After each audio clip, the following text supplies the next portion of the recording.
Jamaah ibadah saudara-saudara kita non-muslim itu bunyikan toa sehari 5 kali di gangguan.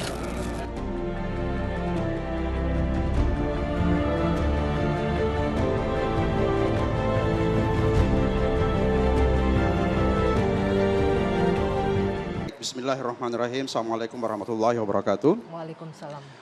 Perlu saya sampaikan kepada pemirsa, kepada kita semua bahwa surat edaran ini tidak muncul tiba-tiba ya, melalui proses di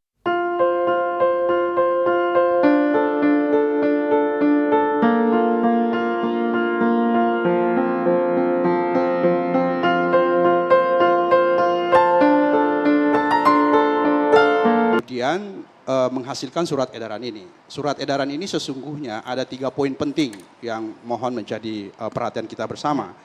Yang pertama tentang durasi.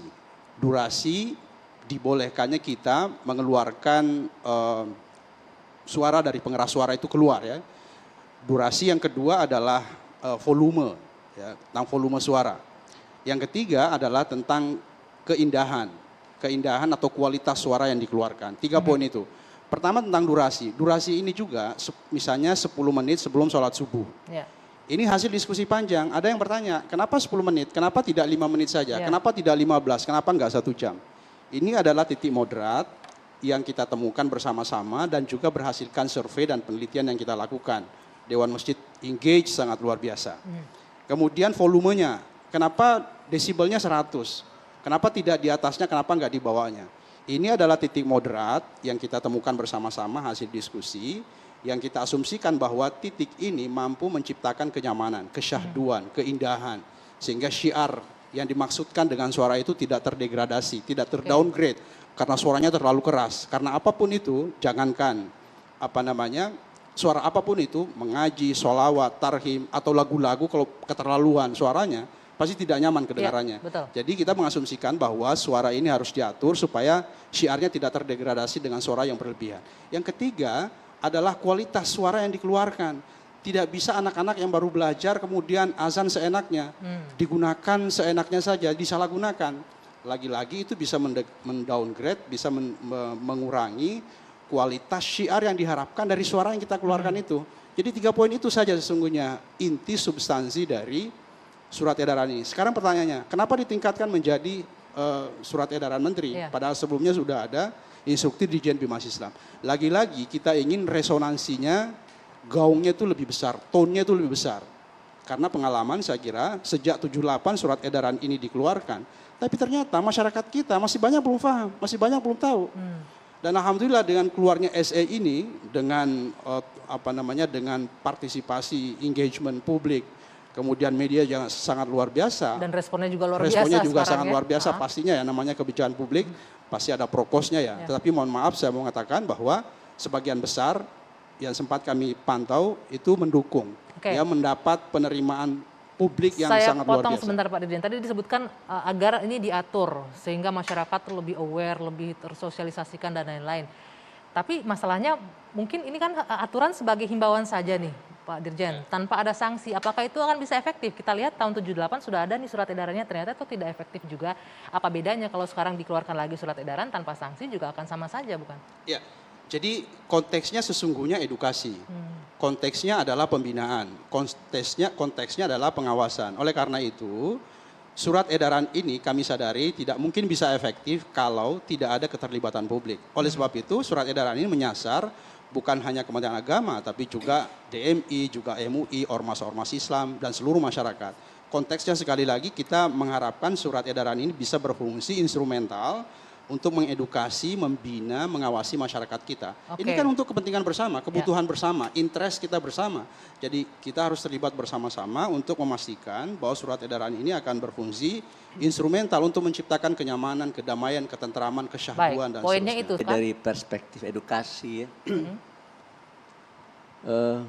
ini hanya edukasi untuk masyarakat terkait masalah penggunaan toa.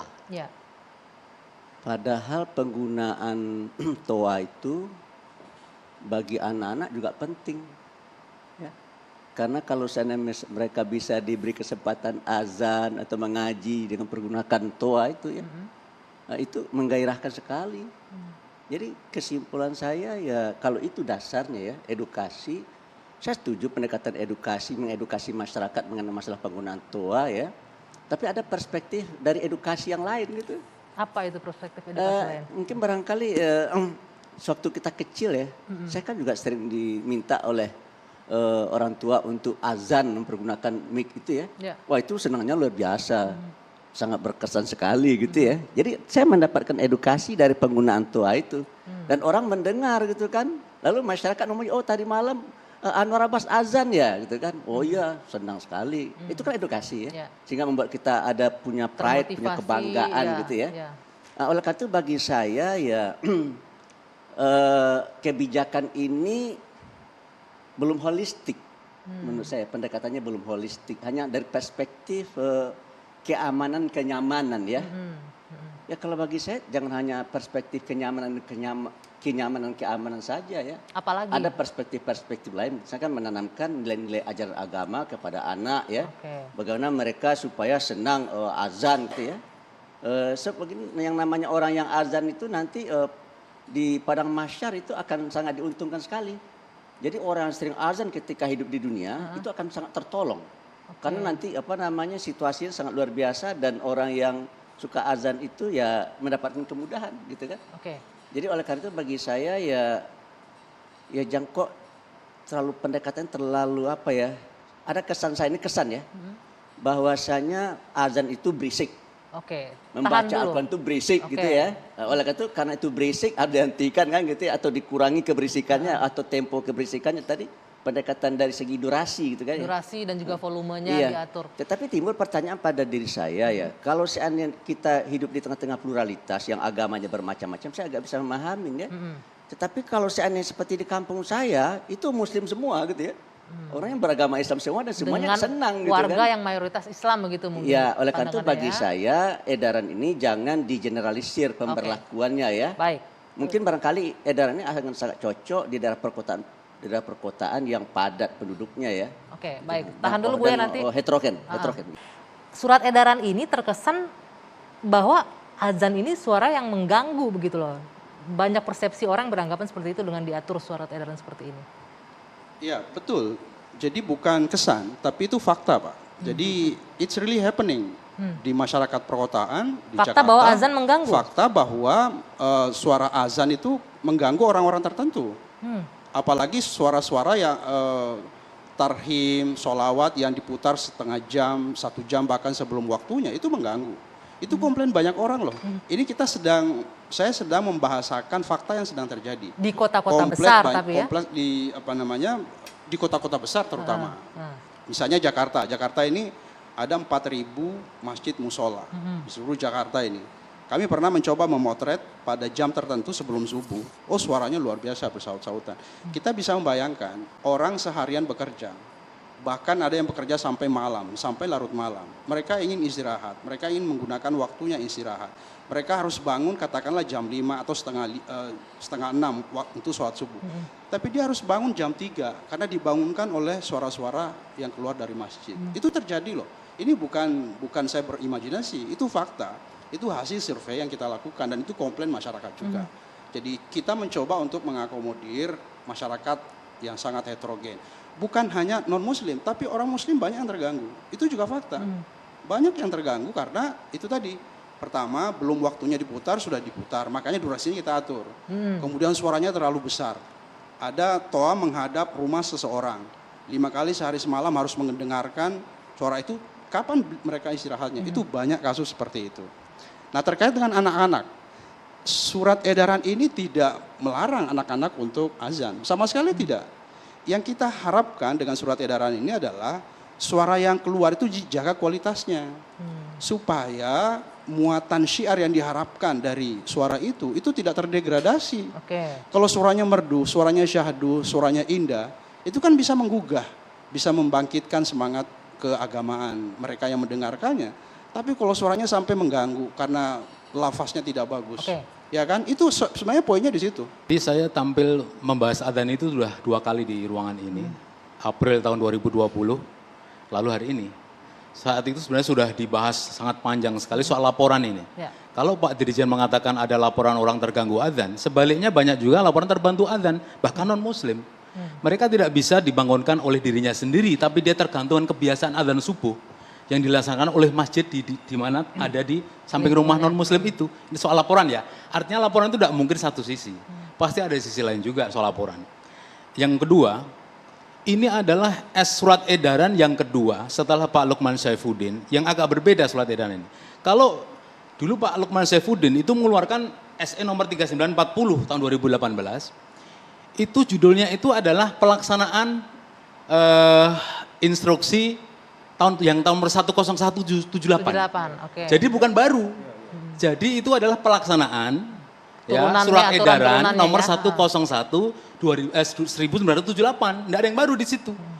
Yang tanda tangan waktu itu Dirjen Bima Islam juga. Nah yang sekarang ini yang nomor 05 2022 ini, naskah akademiknya tidak ada saya temukan dalam saya download itu. Kalau yang lama yang 1978 itu naskah akademiknya ada di surat edaran itu dan dengan jelas ditulis kenapa harus diatur, kenapa tidak. Tapi alasannya ini yang unik ini, membedakan antara yang di kota dengan yang di desa, antara kearifan lokal dengan pluralitas yang ada di kota. Jadi dibedakan. Tidak digeneralisir Tidak semuanya pukul ya. rata. Oke. Yang surat edaran kali ini hanya tuntunan, isinya nggak ada naskah akademik seperti tahun 1978 maupun 2018. Itu yang pertama. Yang kedua, yang ketiga, ini saya sebutkan nih kesalahan dari surat edaran ini kenapa menjadi heboh gitu ya. Selain yang tadi soal tidak mengquote yang surat edaran 10178 termasuk naskah akademiknya. Surat edaran 05 2022 ini seharusnya menurut SE yang lama, yang pertama, harusnya disampaikan kepada pengelola masjid, musola, langgar, bukan di media massa. Kenapa begitu? Naskah akademiknya mengatakan, ini kalau disampaikan bukan kepada pengelola akan heboh, ribut. Karena ini yang mengelola toa itu bukan masyarakat. Tetapi DKM kalau bahasa sekarang, pengelola masjid, musola, langgar. Lah sekarang menteri jumpa pers depan wartawan sudah begitu mengkiaskan ya, membandingkan antara gonggongan anjing dengan adzan. Ini ribut. Kalau disampaikan di masjid kepada pengelola sesuai SE yang nomor 10178, nggak akan ribut Pak. Itu yang alasan yang berikutnya adalah, saya sebutkan di sini. Jadi ini sebenarnya sosialisasi itu langsung face to face sesuai dengan SE yang pertama 78. Face to face bertemu antara Kementerian Agama, jajaran di bawah, dengan pengelola masjid. Bukan melalui media massa sosialisasinya, bukan. Jadi Ini masalah face to face. komunikasi saja kalau Anda Ya, melihat. tertulis di situ kok di SE yang pertama. Sayangnya yang SE sekarang ini, meskipun sangat berbeda dengan yang lama dan maksudnya downgrade ini, tapi yang menandatangani Pak Yakut sendiri. Jadi memang ada perbedaan jauh. Oleh karena itu, tadi saya bilang ya, saya nggak tega Pak membaca berita-berita di media sosial. Coba ya, yang pertama setidaknya dua kalimat yang membuat adzan ini yang suci ini yang sangat terhormat dan sangat berguna ada pahalanya, itu kemudian di-downgrade sedemikian rupa menjadi dua istilah. Pertama, ada seorang sosial media, aktivis medsos mengatakan ini seperti polusi suara. Bayangkan aja Bapak, saya kenal dengan orang ini, polusi suara pertama. Yang kedua juga dengan pembandingan anjing itu. Jadi dua ini saja, yang lain banyak Pak. Cuman ini yang menurut saya yang paling fatal kesalahannya adalah membandingkan dengan gonggongan anjing, pengaturannya kemudian harus diatur. Yang kedua, kemudian media sosial mengatakan ini mirip polusi suara. Jadi harus diatur. Aturannya nggak ada masalah. Gini ceritanya. Saya sering ngadakan kajian di beberapa masjid ya. Saya keberatan dengan kata-kata anak-anak dilarang masuk masjid. Saya tanya kepada DKM, kenapa anak-anak dilarang? Karena mengganggu jamaah yang lain, anak-anak bermain di belakang jamaah. Ya. Kenapa nggak dibiarkan saja? Anak-anak kenal masjidnya kapan kalau kemudian anak-anak dilarang masuk masjid? Lalu dia akan main di PlayStation, main di internet, main di game, dan Oke, seterusnya. Itu poin berbeda ya, Ya. lain. Masuk ke adzan, disitulah tadi masuk seperti Ustadz Anwar Abbas. Latihan itu dimulai dari Membiasakan anak kecil, kecil, bukan dengan segede adzan. saya umur 40 baru dilatih adzan, udah selesai kita. Masa kecil itulah dasar-dasar diajarkan. Betul, memang tidak dilarang anak kecil adzan. Tetapi, mohon maaf sekali, kalau sosialisasi soal pendidikan, edukasi ini disampaikan di media massa Pak, salah fatal Pak. Oke, kesalahan Orang jadi fatal. ribut, mestinya hanya DKM saja sehingga sosialisasi SE ini tidak ada masalah. Mungkin juga karena berbicara di depan para pengurus masjid, Pak Menteri nggak bakal kepleset dengan mengatakan gonggongan Bentar. anjing persis dengan suara Salah adzan. fatal karena dibeberkan di sosial media, bukan langsung ke pengelola masjid. Kita jangan melihat persoalan ini secara parsial ya. Jadi salah juga kalau dikatakan bahwa hanya dijelaskan di media sosial. Itu bagian dari penjelasan. Surat edaran ini ditujukan kepada seluruh struktur Kementerian Agama di seluruh Indonesia sampai ke desa-desa. 50.000 penyuluh diinstruksikan untuk mensosialisasikan ini. KUA diinstruksikan untuk mensosialisasikan ini. Kantor Kementerian Agama Kabupaten Kota. Seluruh Indonesia, ormas-ormas Islam diharapkan. Jadi bahwa Pak Menteri menjelaskan di media sosial itu hanya salah satu dari penjelasan yang dilakukan. Dan itu ya kita tahu beliau sedang dalam sebuah acara kemudian di doorstop kemudian menjelaskan. Tapi tidak berarti bahwa penjelasannya hanya itu. Saya menjelaskan, direktur saya menjelaskan, semua menjelaskan gitu. Kita jelaskan secara masif, baik media sosial maupun langsung kepada DKM. Dan untuk Anda ketahui bahwa dalam merumuskan ini pun itu juga melibatkan DKM loh. Bukan saya sendiri, bukan kita sendiri, publik kita libatkan. Baik, jadi saya tambahin setengah menit aja. Maka di awal saya bilang, SE nomor 5 2022 tentang pengaturan sound system Masjid Toa ini, tidak melihat naskah akademik SE nomor 10178, karena itu jelasin, untuk sosialisasi Pak, itu kementerian harus face to face, tertulis di situ, dalam naskah akademik itu. Jadi bukan melalui media, kalau melalui media Pak, ini fitnah jadinya nanti Pak. Karena yang mengatur masjid itu bukan masyarakat, bukan soal kementerian sosialisasi kepada ormas Islam, bukan. Tapi di SE yang pertama disebut karena ini sensitif, maka sosialisasinya itu face to face, bahasa Inggris malam Pak di SE itu. Jadi ketemu langsung, tertutup sebenarnya kalau boleh saya simpulkan. Sosialisasi ini adalah tertutup kepada pengelola masjid, langgar dan musola. Itu intinya ruhnya Pak. Jadi supaya enggak Pak digunakan mic-nya. Kami beranggapan, saya berasumsi bahwa tidak efektif kalau hanya disampaikan face to face. Karena masyarakat juga harus tahu. Jadi bukan hanya DKM yang harus tahu, seluruh Indonesia harus tahu bahwa ada surat edaran ini. Supaya kita bisa saling mengingatkan, bisa saling mengedukasi, bisa melakukan pengawasan dan pembinaan. Kalau hanya dilaksanakan secara face to face kepada DKM, terus masyarakat nggak tahu dong. Sementara kalau mereka tidak laksanakan, masyarakat tidak mengingatkan. Itu satu. Yang kedua, dalam sebuah surat edaran, tidak perlu harus ada naskah akademik, cukup kita baca gitu. Masa surat edaran menteri harus pakai surat naskah akademik segala macam, itu enggak, itu menurut saya tidak penting. Oke, baik. Sebelum kita lanjutkan, itulah penutup saya sini. Itulah pentingnya naskah akademik itu dalam rangka membuat pasal-pasal aturan, karena masyarakat pun ingin tahu motifnya apa sih? Kenapa harus diberi jarak 100 desibel misalkan? Motifnya apa? Kenapa harus dikatakan sudah bahwa disebutkan untuk ketertiban, keharmonisan. Ya betul, tapi latar belakangnya di naskah akademik itu kalau Bapak baca yang 78 itu lengkap sekali. Dalam rangka apa? Karena masyarakat pengen tahu, supaya tahu bahwa pembuatan aturan ini memang ada latar belakangnya, jadi bukan langsung mateng. Maka misalnya pembuatan undang-undang di DPR itu pasti ada naskah akademik. Itulah pentingnya pembuatan undang-undang aturan untuk rakyat. Enggak langsung matang begitu. Jadi masyarakat tahu motifnya. Kalau pertanyaannya adalah perlu diatur, jelas perlu diatur. Kalau Anda mengatakan berapa urgent, ya tergantung Anda berada di mana. Akan ada orang-orang yang merasa bahwa itu sangat urgent, ya terganggu. Ya. Dan kita tahu bahwa sebetulnya ada kasus-kasus di mana gara-gara speaker masjid yang terlalu keras, kita pernah mengalami tragedi di Tanjung Balai ya. Bu Meliana ketika itu dia adalah salah seorang warga yang mungkin dianggap terlalu berani untuk memprotes suara masjid yang terlalu keras, dan akibatnya lihat apa yang terjadi kan. Sampai terjadi peristiwa pembakaran dan pembakaran wihara, kelenteng, rumah dia sendiri, dan dia sendiri di penjara kan. Poin saya adalah bahwa betul yang kata Pak Anwar Abbas tadi, sebetulnya memang kita nggak bisa menggebiah uyah di semua tempat ya, kondisinya seperti apa. Ada daerah-daerah yang seperti kampungnya Pak Anwar tadi sangat biasa kali ya. Tapi ada perumahan-perumahan terutama di kota-kota yang mungkin tidak kondusif lah untuk suara-suara tersebut. Nah jadi dengan kata lain sebetulnya memang tidak bisa kita generalisasi bahwa di semua tempat ini menjadi urgent. Tapi jelas ada tempat-tempat yang membutuhkan pengaturan semacam ini. Dan tadi Pak Dirjen sudah katakan ini sebetulnya lebih ke arah jadinya semacam imbauan Pak ya. Karena tidak ada juga sanksi kalau ini tidak dilakukan. Tapi ini sebuah imbauan yang sangat penting. Saya rasa umat Islam itu perlu memang belajar untuk menahan diri ya. Dan ini sebetulnya contohnya banyak. Muhammadiyah contoh terbaik.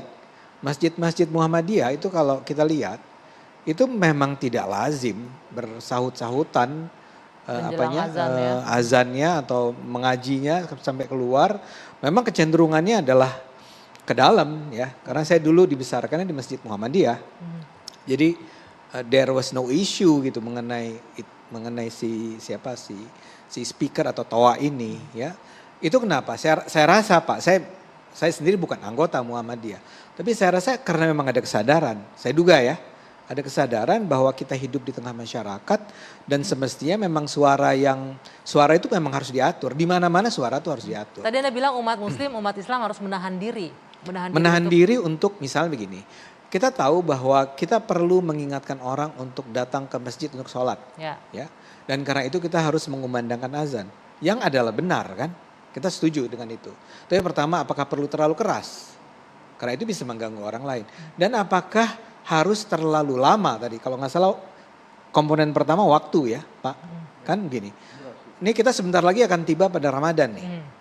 Dan saya tidak lihat ada aturannya nih di SE. Panggilan sahur Pak. Itu gimana? Kalau misalnya sejak sahur itu kan mungkin sekitar ibu-ibu, bukan ibu-ibu, ya ibu-ibu lah ya. Mulai ngatur makanan itu kan sekitar 3:30 kali ya. Atau pukul 3 ya. Tergantung lah itu. Tergantung lah ya, tergantung ya, ini mungkin salah ya.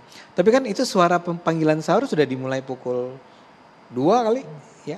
Dan itu membangunkan semua orang. Iya, tapi lagi-lagi kan tidak di seluruh daerah seperti itu. Iya, ya itu yang persis saya bilang tadi kan tidak bisa semua digeneralisir. Tapi perlu diatur, sebetulnya ini kan lebih mengingatkan. Wahai umat Islam, kita hidup di tengah masyarakat yang pluralis. Memang ada daerah-daerah yang sudah terbiasa dengan suara-suara yang keras datang dari masjid dan mereka merasa bahwa itu menyenangkan, nyaman, bahagia ya. Tapi ada daerah-daerah yang tidak merasakan itu, termasuk soal sahur itu. Nah dalam hal ini memang kata kuncinya adalah ya dalam hal ini Menteri Agama menurut saya sudah benar. Mereka harus mengingatkan kepada publik. Yang saya sebut menahan diri itu bukan tidak negatif ya, tapi ya kontrol dong suara kalian. Jangan kayak tadi, saya setuju banget ada anak-anak kecil yang bahkan masih buruk cara melafalkan Al-Qurannya, itu kemudian di mic, gitu. Mic. Ya, dia harus berebutan mic dan saya tahu persis itu ya. Tapi kata Buya untuk membiasakan anak-anak agar cinta dengan iya, azan, setuju belajar. saya setuju. Tapi itu kan nggak perlu suaranya kemana-mana. Kan bisa di dalam aja itu kan hal-hal semacam itu sangat bisa diatur. Poin saya adalah Kementerian Agama mengingatkan bahwa jangan dong kita beragama dan kita tahu bahwa azan itu adalah sesuatu yang semestinya memanggil kita untuk melakukan sholat, datang ke masjid. Pengajian itu semestinya adalah sesuatu yang menenteramkan hati orang, membahagiakan orang dan termasuk syiar loh. Kalau azan pengajian itu diperdengarkan dengan sangat indah, dengan suara yang merdu oleh orang-orang yang memang pantas untuk melakukannya tanpa perlu terlalu lama gitu ya. Itu kan bisa membuat bahkan saya pun yang sebetulnya bukan orang yang suka mengaji gitu ya, akan terketuk hatinya dan turut tersentuh hatinya. Nah itu yang harus kita atur, saya setuju. Terus terang saja ya, saya punya keyakinan semua orang itu suka dan cinta serta senang terhadap keindahan. Gitu. Oleh karena itu bagi saya, kenapa ada surat edaran ini ya? Karena banyak masyarakat mengeluh, ya, karena mereka merasa tidak nyaman. Kenapa mereka merasa tidak nyaman? Yang pertama, suaranya terlalu tinggi. Yang kedua, bunyinya, langgamnya, atau lagunya tidak enak gitu ya. Nyaman didengar gitu. Oleh karena itu saya terus terang saja minta kepada Kementerian Agama, kepada Prof. Komarudin ya, coba dibuat eksperimen ya, cari daerah yang di situ pluralitas, plural ya, kemudian mereka menyatakan terganggu gitu ya. Nah, kita ketahui apa sih mereka terganggu. Yang pertama dugaan saya, karena suaranya terlalu keras, itu yang pertama.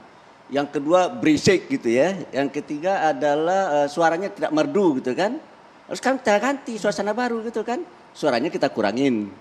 Tadi 100 desibel ya. Kemudian mikrofon itu tidak dimain-mainin gitu ya. Kemudian yang jadi melantunkan azan yang baca Al-Quran itu orang-orang yang memang suaranya indah gitu kan.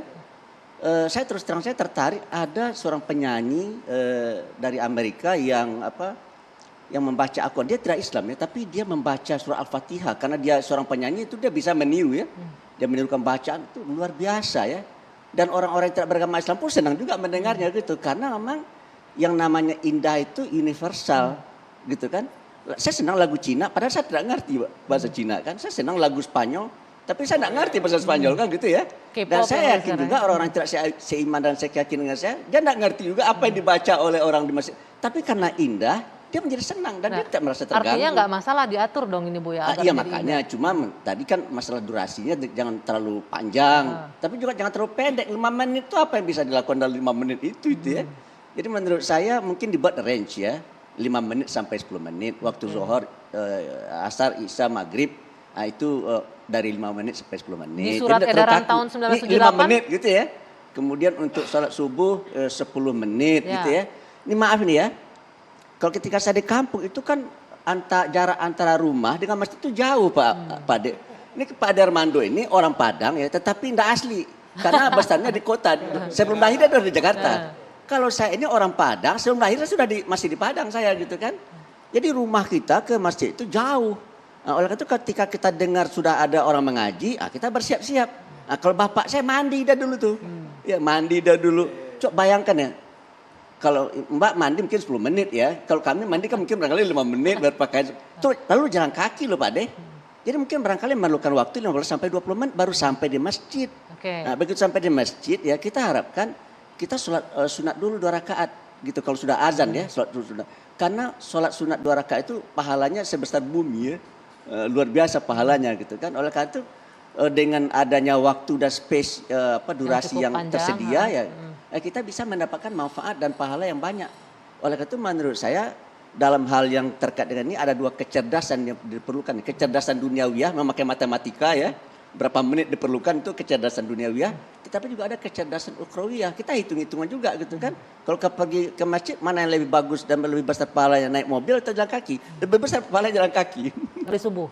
Ya, jadi sebenarnya kita sudah sepakat ini. Pertama kesepakatan kita adalah tentang kualitas suara yang keluar dari masjid itu. Kita sepakat bahwa harus menjaga kualitasnya agar substansi syiarnya tersampaikan dan bisa menggugah masyarakat, bisa mendapatkan manfaat dari mendengarkannya itu satu.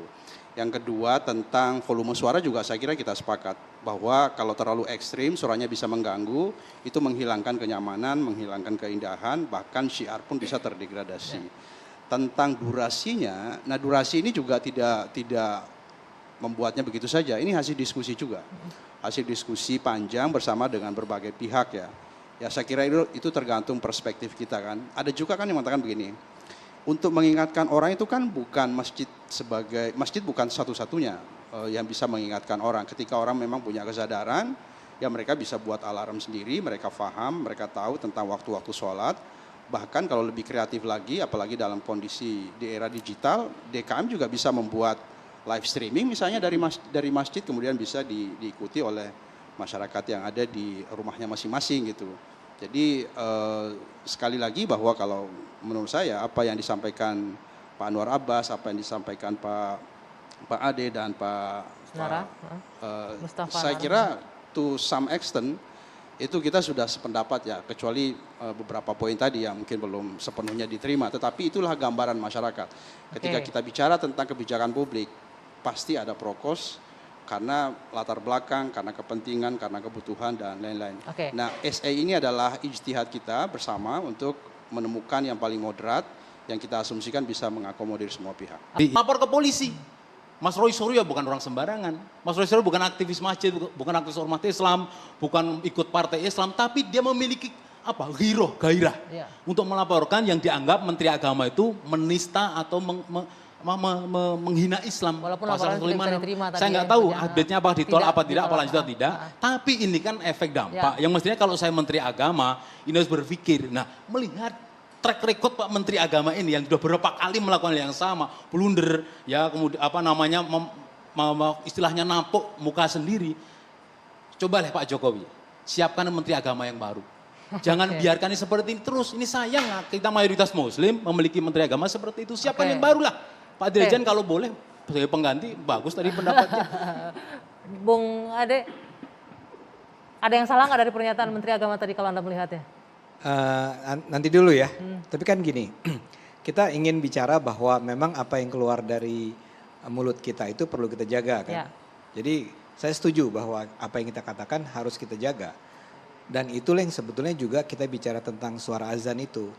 Yang suara itu barangkali maksudnya baik, ya memanggil orang untuk sholat. Tapi bisa juga tiba pada tahap di mana orang menjadi sangat terganggu. Ya, jadi kita